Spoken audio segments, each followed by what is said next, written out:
berapa jam pilot bekerja dalam sehari? Ada limit tak? Masuk cuaca buruk, macam mana nak hadapi situasi ni? Kalau kena buat diversion, nak buat macam mana? Lepas diversion, apa jadi kat flight crew dan passenger? Jom dengar 4 pilot ni sembang pasal ni.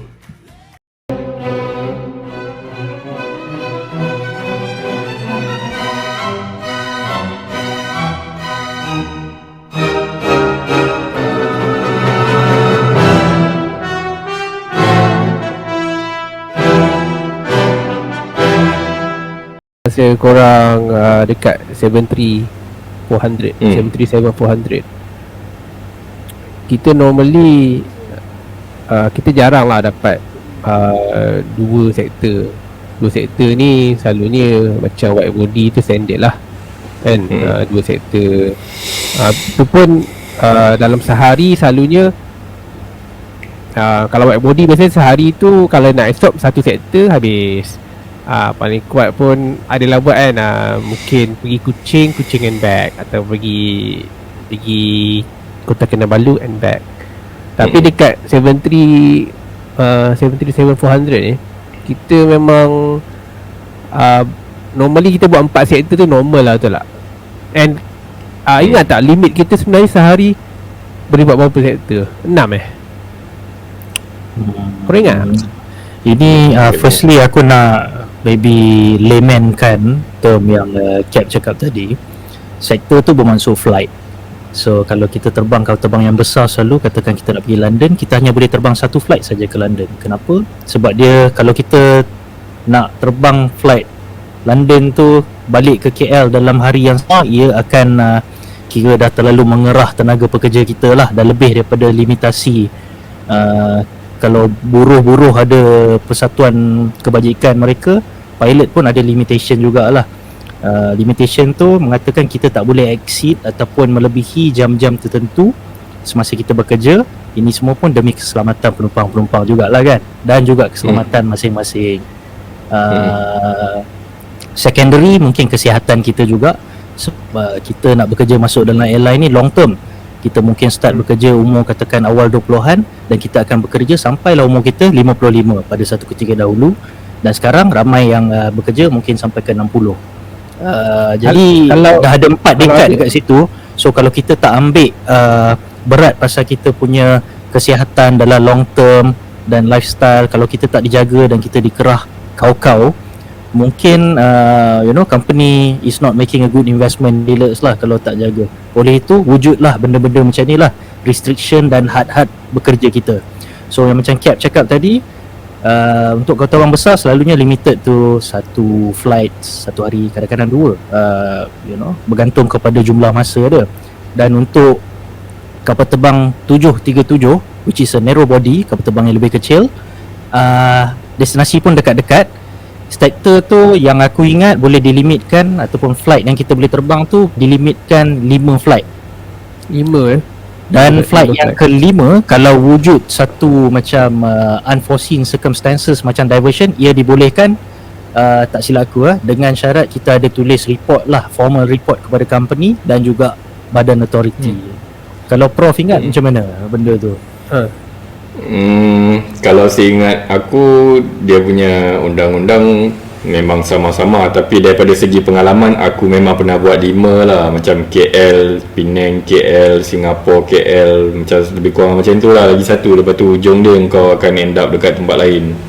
Pernah lah, memang pernah. Yang itu memang pernah. Dan kalau apa ni, seingat aku lah, kawan-kawan kita yang dekat dalam penerbangan kos rendah Asia tu semua memang itu memang dah biasa lah. Memang satu hari 5 tu memang dah bread and butter dia orang lah.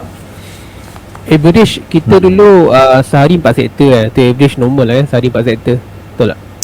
Kalau yang balik KL lah, kalau yang tidur dekat tempat lain tu tak semestinya lah, lebih kurang 3.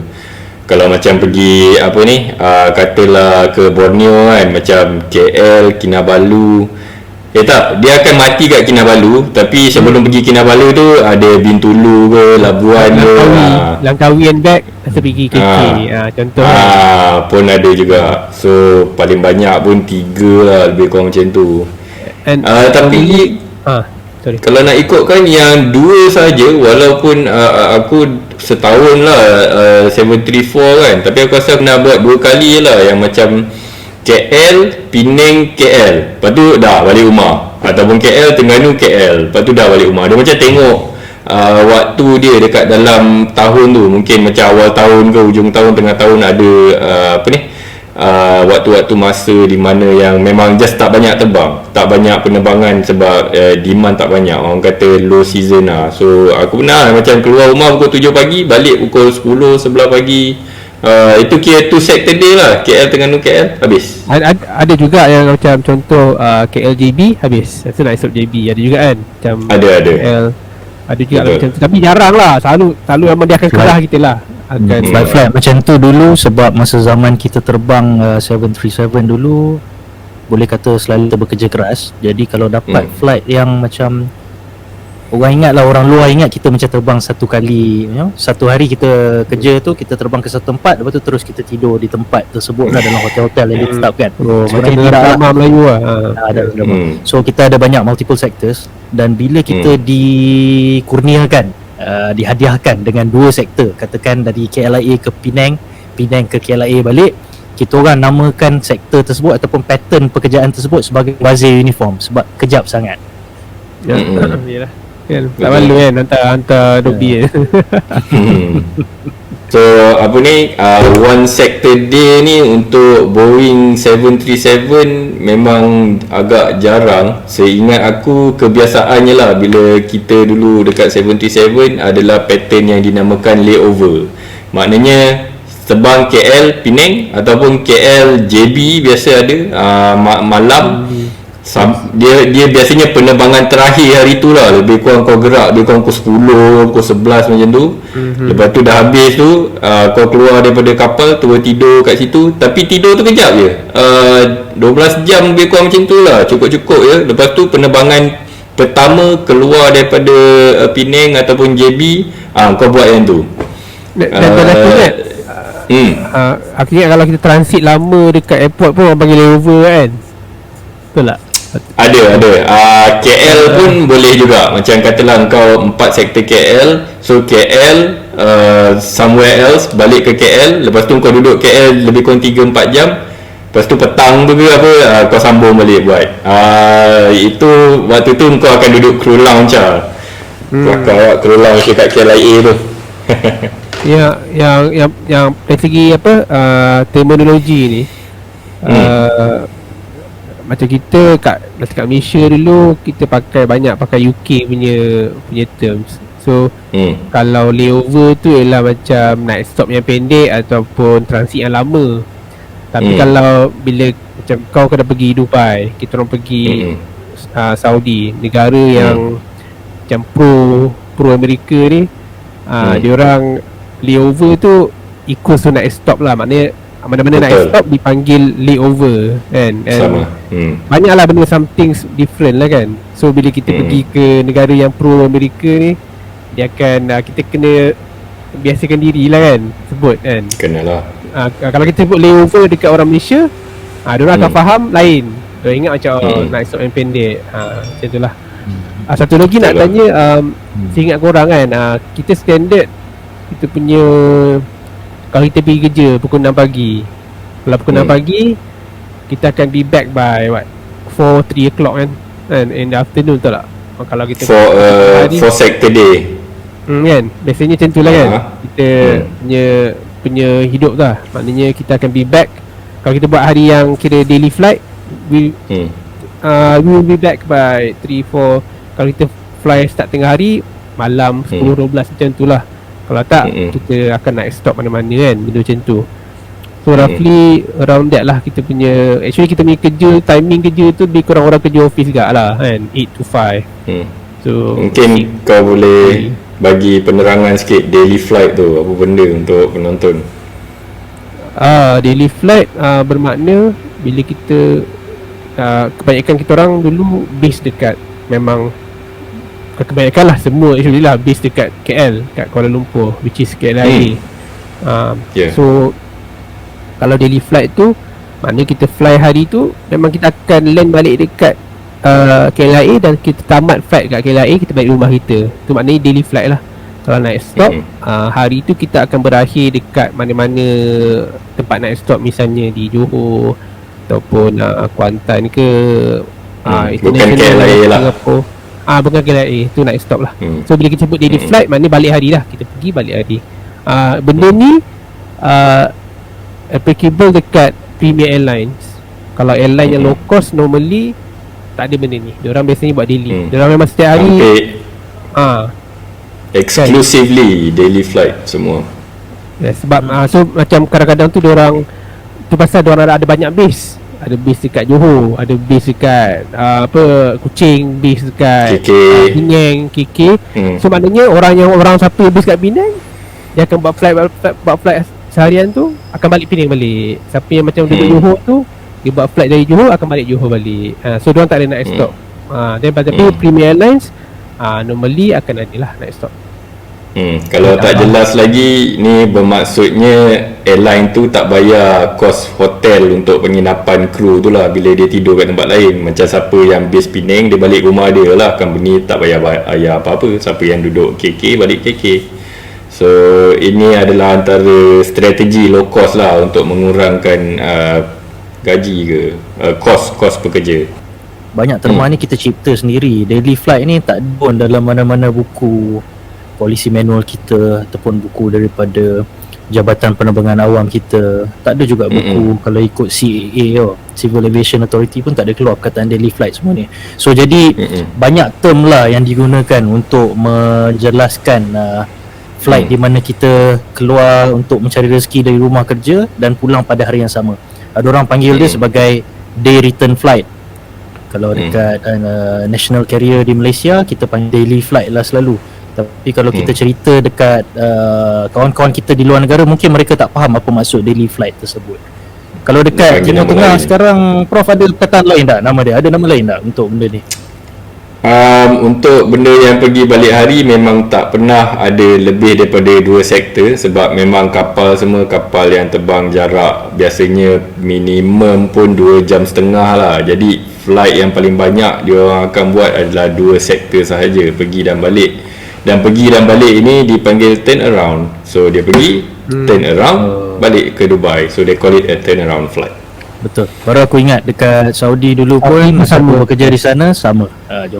I was trying to find that word actually. Dalam banyak terma yang berlainan kan. Company procedure sebut apa beza transit, apa beza turn around. Benda tu macam orang tanya masa training pun tanya soalan tu. Macam dekat Saudi, apa beza transit dengan turn around? Siapa beza transit dengan turn around? Aku dah tahu. Pasal Saudi team. Transit maknanya katakan transit tu kan, kau pergi katakan from Jeddah kau pergi Riyadh kau pergi KL. Riyadh tu transit. Tapi kalau turn around kau pergi Riyadh and back, tu turn around lah. Okay, if you are turning around, dia memang kena destinasi seterusnya adalah destinasi asal yang kau pergi. So transit ialah macam kalau macam kita dulu kat dekat company kita dulu, kau pergi Istanbul kan, kau pergi Dubai dulu. Dubai tu kira kalau ikut Saudi punya punya definition ialah itulah transit, Dubai transit, and then kau pergi Istanbul kan. Itulah dia punya. Lepas tu kan kita memang fly most of the time memang dekat Southeast Asia punya region lah kan. Kalau flight international pun Indonesia, Singapore, Philippines, Vietnam, Cambodia, so South China. So salah cerita kita negara-negara kawasan Southeast Asia ni memang negara-negara yang berlaku typhoon. Dekat negara kita tak lah, tapi dekat Philippines towards Taiwan semua kan ada benda tu. Berlambak. Tapi negara kita tak ada. Tapi negara kita banyak cumulonimbus clouds, ada banyak weather kan, yang sebab kita negara yang tropical country kan. So geografi dulu belajar apa panggil iklim khatulistiwa. Kalau iklim Tapi tropika selalu dekat sekolah Ha. dia kata atas sikit daripada kita, Thailand, di Laos sana. Monsoon tropika. Monsoon Betul, tropika. betul. Monsoon tropika kira atas sikit dari kita kan. Kita iklim khatulistiwa kan. And aku ingat masa dekat Saudi ada yang kira jenis kapal terbang yang pergi land di KLIA. Diorang bukan acknowledge lah, diorang mengakui yang land kat Malaysia ni antara airport yang mencabar lah untuk diorang nak land aircraft. And I mean Wow. not the airport, I mean approach Weather. into KLIA ialah Ha. antara maknanya kau dapat masa kau punya final line check ataupun kau punya check ke apa, kau pergi KLIA tu macam alamak dapat KLIA macam tu lah dia. Sebab weather tu lah. Lain. And that kind of weather tak ada dekat Middle East. Kan panas ada macam cerah kan, always okay. And pada teruk pun adalah kadang-kadang ada thunders apa sandstorm. Tapi mana ada benda-benda yang apa ni downdraft semua tu kan. Tak ada microburst, tak ada.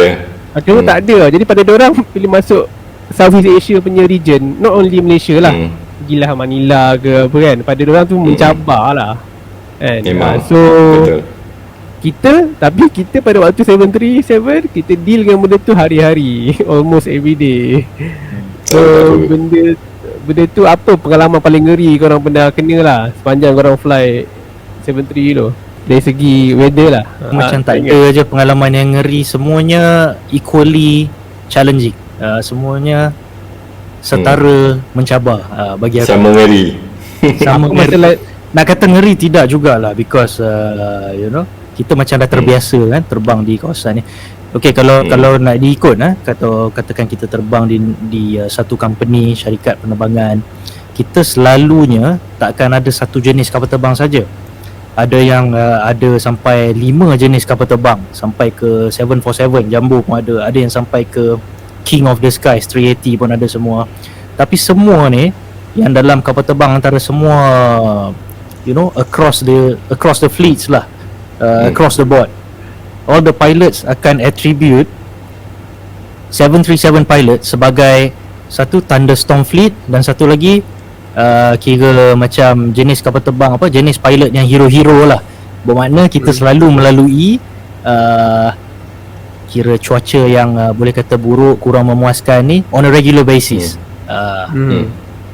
So itulah alam pekerjaan fasa kita sewaktu kita terbang waktu itulah. Jadi kalau tanya aku sendiri, aku tak akan mengkategorikan itu sebagai pengalaman ngeri. Aku hanya cakap benda tu tak tahulah, selalunya mencabar je lah, tak sampai ke taraf ngeri lah bagi aku.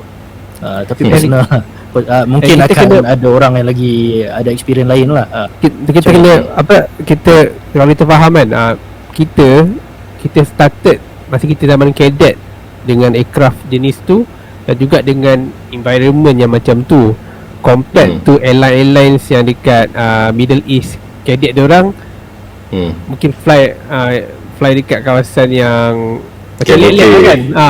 Lalu Lelek aku. lelek lah kan. Lalu kalau yang belajar kat Australia pun kan, Australia pun macam Australia boleh ganas juga. Dia kan okey, tapi kadang-kadang ganas lah angin. Aku pernah kena gorang dekat Melbourne.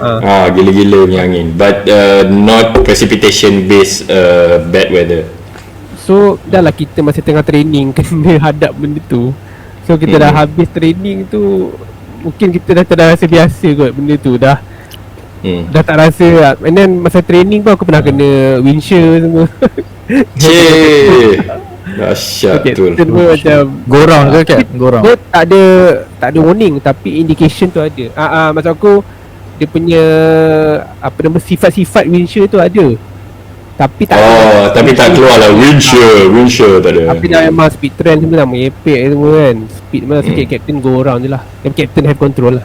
Yang tengah training waktu tu memang captain have control lah. Mungkin yang point Kita nak Cap suruh. cakap tu aku boleh relatekan dengan apa yang aku katakan sebentar tadi, yang benda tu kira aku tak classify sebagai pengalaman ngeri. Sebab kalau Cap pernah kena windshield masa training dia, waktu cadet training, sewaktu aku punya cadet training sendiri, aku pernah divert bukan aku yang divert lah, kira aku dan captain lah kira divert. Pada hakikatnya pada ketika itu sewaktu cadet aku tidak menghargai kira nilai cuaca buruk, sebab kita selalu rasa selamat di dalam pengawasan kapten sebelah kita. Jadi apabila kena cuaca yang buruk di KLIA, semua orang tak boleh land, kita ada masa tu selalunya syarikat tu selalu akan ada polisi lah, akan akan membawa minyak yang lebih daripada minimum lah selalu apabila kita melalui penerbangan yang akan landing sewaktu ramalan cuaca dia buruk tu. Jadi kita burn lah minyak-minyak yang kita bawa ekstra untuk cater for the bad weather semua tu. Tapi nasib hari tu kurang baik, kira lepas kita dah hold tu satu demi satu kapal lain dah mula menyatakan Bungkus. yang mereka dah tak cukup minyak. Okey, Tak tahan. kita pergi buat landing kat KLIA. Kita akan pergi ke Penang. Ramai yang pilih Penang lah masa ketika tu. Subang pun tak boleh landing sebab cuaca yang sama juga teruknya dengan KLIA ketika itu. So sewaktu aku cadet training tu, even Pulau Pinang masa tu pun dah memberi satu macam caution yang airport dia getting more congested, macam dah penuh kapal parking, semua kapal dah pergi ke sana. Jadi ended up kapten aku yang Allahyarham lah, dia membawa kami ke Johor Bahru dengan keadaan yang berlaku tersebut lah. So itu masa tu nak kata mungkin itu pengalaman pertama yang nak kata ngerinya tidak, sebab aku tak appreciate that the gravity of the situation at that time, and the captain was really calm in such that he manages the situation really well lah time tu. Dia seorang yang even boleh katakan pemalu dalam community pilot tu. The way he handled it macam tak percaya, dia boleh bagi pengumuman yang bagus kat penumpang semua, macam memang bukan dia. Dia macam tiba-tiba keluar dia punya share dia, naik share dia tiba-tiba kan, landing dekat Johor Bahru tersebut. Dan bila landing tu, kalau korang ingat, kita ada level minimum fuel berapa, kita orang kurang daripada minimum fuel tu pada ketika itu, dan kena buat report, formal report. So selepas aku panjang cerita tu, itu pasal training. Dan selepas training itu ada juga diversion, tapi macam aku dah, macam dalam fikiran aku pernah melaluinya sebelum ni. InsyaAllah kalau kita menjalankan penerbangan tu mengikut stipulated procedure, macam the decision making module semua tu, ended up macam tak ke sampai cuak kau punya, tak sampai ke tahap tu lah bagi aku pada ketika tu. Dia tu lah, dia kadang-kadang tu kan, seorang captain tu nampak relax, nampak macam dia tak tahu ada bawa bodoh ke apa kan. Bukan bodoh lah, dia macam tak nak, dia nak kita rasa comfortable. So kita nampak macam dia ni sangat relax, nampak macam dia ni sama level dengan kita lah kan. Padahal sebenarnya bila berlaku emergency, dia memang power gila, perform kita tak expect datang daripada macam kau cakap tadi lah. Tiba-tiba cool kan. Macam yang kadang-kadang tu kapten yang menggelap, yang kapten yang poyo, kapten yang suka macam cari pasal dengan kita, suka cari salah kita. Tapi bila berlaku emergency, dia yang freeze, dia yang macam tak tahu nak buat apa. Compared to kapten yang cool, tapi bila berlaku emergency, dia engine failure, relax kan, tak ada benda macam kan. Kadang tu lah kita nampak pelbagai karakter lah dalam airline ni kan. So the main thing, kita jangan nak cari pasal cari salah orang lah sebenarnya. Kita always kita boleh mengajar orang, tapi jangan sengaja nak cari pasal dengan orang, sebab kita tak tahu bila kita berlaku emergency kat diri kita ni, kita macam mana sebenarnya kan, bila under pressure semua kan. Lepas tu dunia tinggi rendah. kan, sebab aku sendiri memang ada kawan-kawan yang ada yang macam tu, yang experience dengan kapten-kapten yang macam tu. So peringatan lah untuk kita kan, macam kau Yas, macam kena sebagai kapten, memang kau ada lah kot kan, macam untuk ingat diri kau supaya kau tak nak jadi cari kapten-kapten yang dibenci. Yang macam kau tahu dulu zaman kita ada kapten-kapten yang dibenci kan, kau tak nak dia macam kapten tu kan. Ini untuk korang jugalah. Ini untuk korang jugalah, sebab very soon insyaAllah korang akan jadi kapten juga kan. Amin. Kita memang kita kumpul segala pengalaman yang kita pernah dapat dengan orang yang kapten yang tak patut dicontohi, kapten yang patut dicontohi, semua kita take note semua. Dan kita wish kita tak akan jadi yang kaki marah semua ni. Tapi there's a limit to that lah. Kita tak boleh jadi too nice lah as a captain, sebab benda boleh kira Sebab tu dalam pepatah Melayu, buat baik berpada-pada, buat jahat jangan sekali-kali.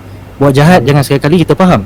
Tapi kenapa buat baik berpada-pada? Buat baik bukan ni ke? Apa unbound love ke? Kita patut buat tanpa memilih. Yes. Actually tu pepatah Melayu. Kalau kita buat baik banyak sangat dekat semua orang sampai makan diri kita, orang nak pijak kita juga. So pepatah Melayu ni tidak berguna untuk kita. Aku boleh relate dengan kau cakap tu sebab ada seorang captain ni, dia instructor juga.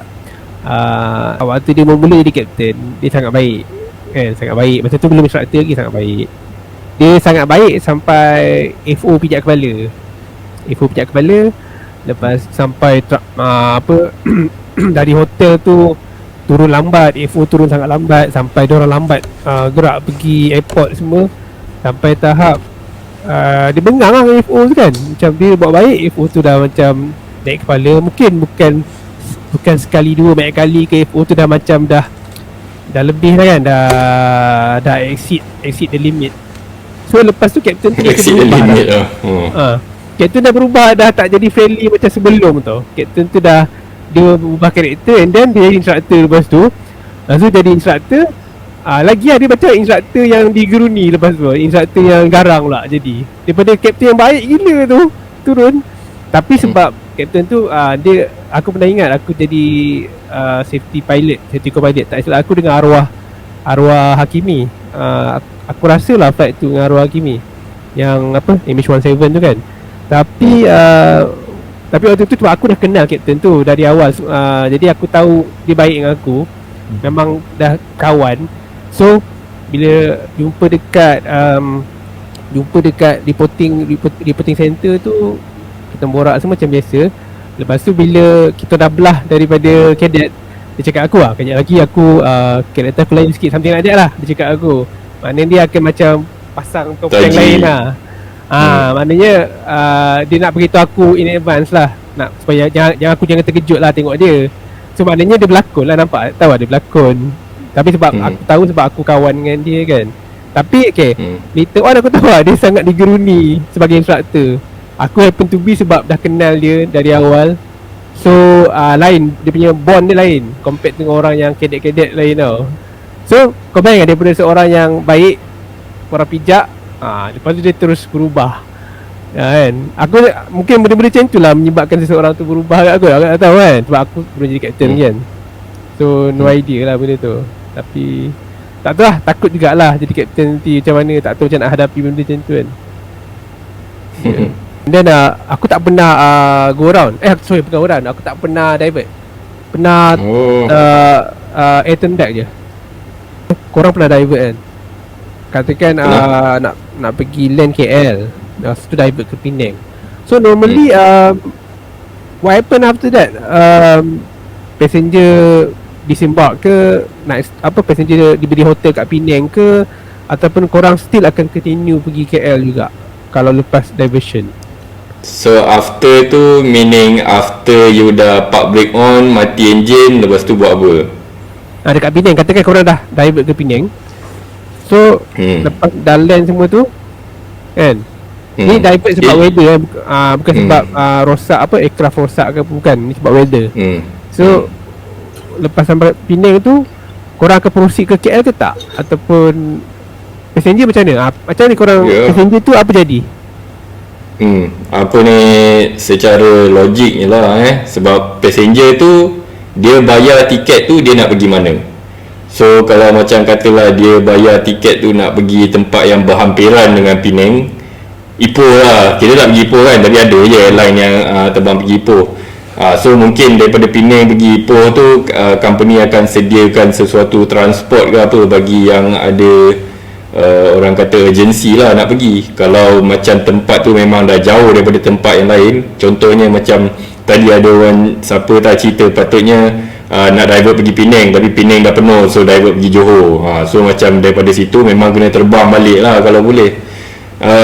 And then this terbang balik untuk, pada aku tengok lah, kalau macam kapal 737, aku dulu yang aku pernah buat is divert pergi Labuan, tapi destinasi yang intended adalah Kota Kinabalu. Daripada Labuan tu takkanlah nak naik boat ke apa semua kan, just isi minyak, lepas tu patah balik lah. Kalau nak isi minyak, aku tengok macam tak adalah serumit katalah kapal yang aku bawa sekarang, kapal besar. So it's just a job yang macam kau boleh buat dalam 1 jam tak sampai. Penumpang semua tak payah keluar, duduk je dalam kapal tu, duduk diam kejap sambil isi minyak tu, lepas tu patah balik lah, habis cerita. And you did say it was a weather diversion. So if it was a weather based diversion, you wait for the weather to finish. So katalah tempo tu macam kau cuba nasib lah kan, sebab company dah kata okay, ni schedule kau kena land, tapi waktu ni waktu tempo, sorry bro nak buat macam mana. So dah cuba tak boleh, tunggu benda tu habis, try lagi sekali. Okay, kalau macam kita pernah discuss dulu kan pasal, aku rasa dalam kita punya podcast yang lepas kita ada bincang pasal flight duty period and limitation kan. So kata kalau tu memang apa, kau dah buat 4 sektor ataupun 5 sektor tu dah last sektor, dan kau tahu kau divert pula dah sektor yang ke-6 kan. Actually 5, 6 actually 5 tak jadi 5, kau pergi 5.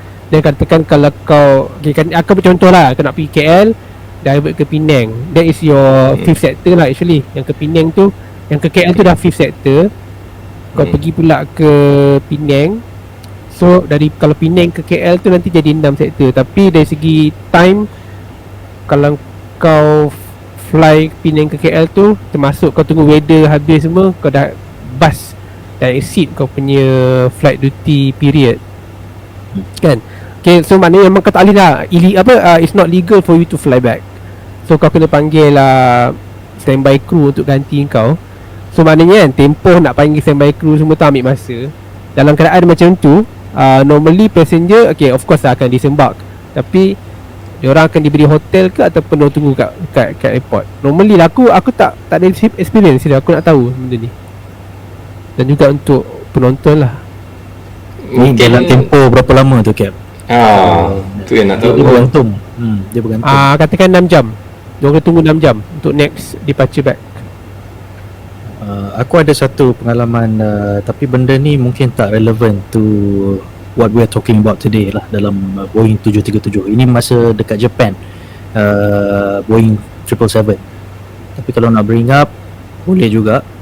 Dia dalam 6 jam macam Cap cakap tu. Tapi ini disebabkan kapal kami tak kunjung tiba, sampai lambat jugalah, delay 2-3 jam juga kerana ribut salji yang melanda Jepun suatu ketika dahulu. Mungkin 8 pas keluar news semualah, global news pasal benda ni. Dan aku berada di Jepun lah pada ketika itu.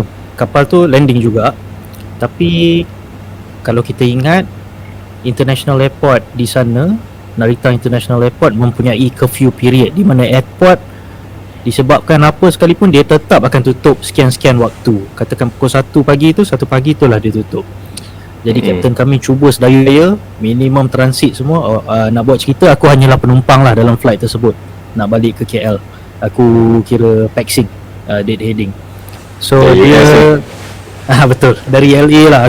I was from LA. Bila dah sampai Jepun tu, aku jadi penumpang nak balik ke KL. Jadi kapten tersebut cuba sedaya upaya nak minimize the transit time semua, nak balik ke KL semula, nak beat pukul 1 punya, you know, the 1 punya line tu. Sebab katakan kita tak dapat take off pukul 1 tu, kita kena balik bay. Dan it so happen that 12.59 kita masih lagi tengah taksi dengan lajunya. Kira kita masih melakukan pergerakan di darat untuk persiapan untuk take off. 12.59 tu dia kata, I'm sorry, dia tak boleh buat apa, kita go back to our gate. So bermakna flight tu cancel, boleh kata cancel sampailah bila airport tu buka semula, dalam jam kemudian, 6 jam kemudian. Jadi penumpang-penumpang pada ketika itu ada yang ditempatkan di passengers lounge yang dibayar oleh company kita orang di airport, dan ada juga yang dihantar ke airport hotel untuk short rest period mereka dalam 3-4 jam di hotel tersebut. Maknanya dalam kisah tu dapat hotel lah. Tapi kan macam aku rasa kalau macam kes Penang tu, sebab kita buat Penang ni sehari bukannya 1-2 flight, ada banyak gila flight KL Penang, KL Penang. So aku assume lah, katakan kalau diorang pilot ni dah flight duty dah exceed, flight duty period dah exceed dia akan just transfer lah passenger tu ke aircraft lain tu lah, aircraft yang kami Kalau ada seat lah. kalau ada seat lah, kalau ada seat maknanya progressively lah kan. Aku rasa macam tu lah, betul lah macam tu lah kan. Dan jangan lupa juga tambahan daripada apa yang Cap cakap tu betul. Tambahan kepada tu juga, penumpang mungkin akan dihantar ke subsidiary airline kita orang yang lain. Katakan airline tu mempunyai anak syarikat lain yang mempunyai kapal terbang kipas ataupun kapal terbang kan kita ada subsidiary kapal terbang low cost ke yang juga sama under the same roof dengan kita, company besar induk yang sama. Jadi kita akan bekerjasama dengan mereka, pindahkan penumpang kita ke airline tersebut yang the earliest departure possible pada katakan dari Pulau Pinang tersebut. Ada juga ketika kita akan hantar ke company yang tak ada kena-mengena dengan company kita juga, pun pernah berlaku. Sebab mereka nak kira mereka punya departure yang paling cepat pada ketika itu, pun boleh berlaku. Ini semua kira akan di-analysekan oleh commercial department dalam sesuatu airline dan juga di operation control. Jadi itulah. Mungkin aku nak tambah sikit kenapa kita selalu divert apa semua dalam domestik ni.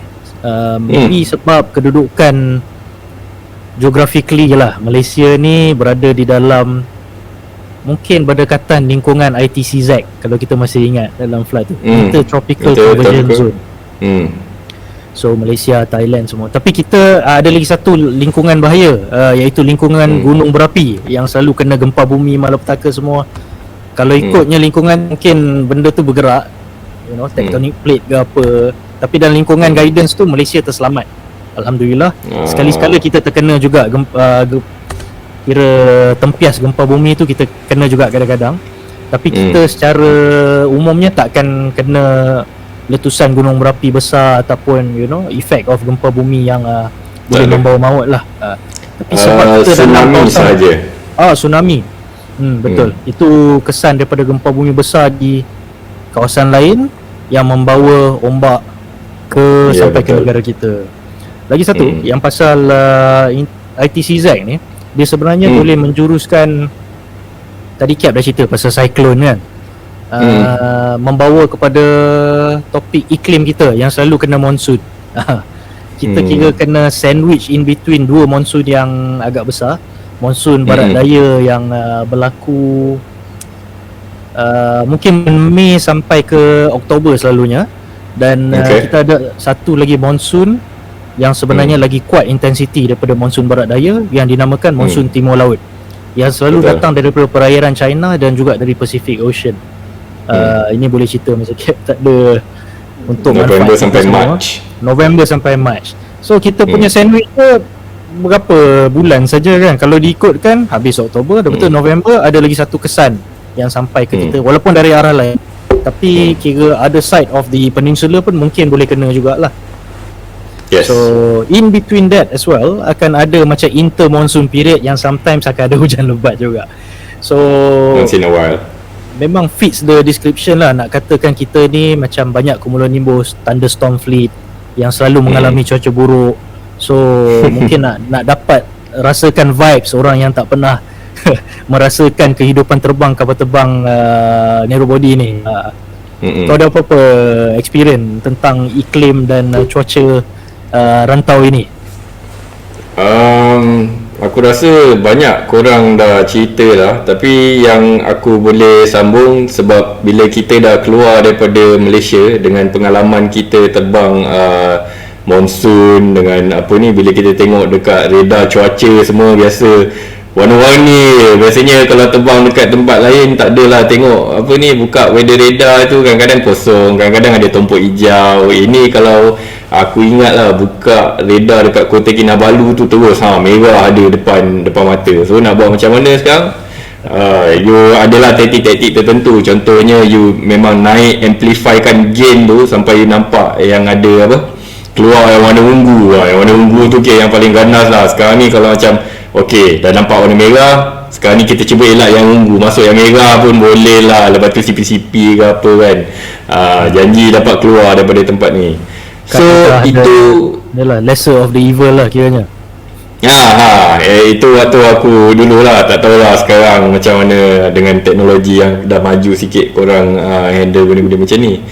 So dengan pengalaman macam ni, dengan orang kata threshold macam ni, kau pergi sana ke Timur Tengah ke apa, lepas tu daripada Timur Tengah kalau terbang ke Malaysia balik, aku biasanya aku akan ikut apa orang sebelah cakap lah, apa yang kapten tu kata. Okay, aku rasa ini teruk lah. Lepas tu aku pun macam kalau dia tanya aku lah, aku cakap ini kalau kau dah bawa daripada 10,000 kaki, kalau kau nampak merah, kau entam je kalau kau dah tak ada tempat lain nak lalu. Sebab it's not that bad lah, sebab dah pernah masuk merah ke kuning dekat bawah 10,000, bila dah tak ada tempat lain nak pergi lah kan, bila dah terpaksa.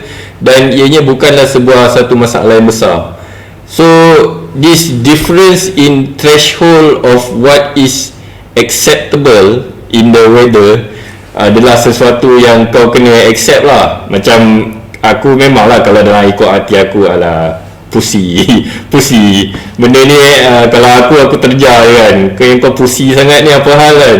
Tapi macam you are the captain also, and you are flying two people. Takkanlah kau, kalau boleh kau nak semua orang selesa. Dan minyak ada, selagi minyak ada, kau nak pusing-pusing duit apa. Tapi bila minyak dah habis, belah lah pergi tempat lain kan.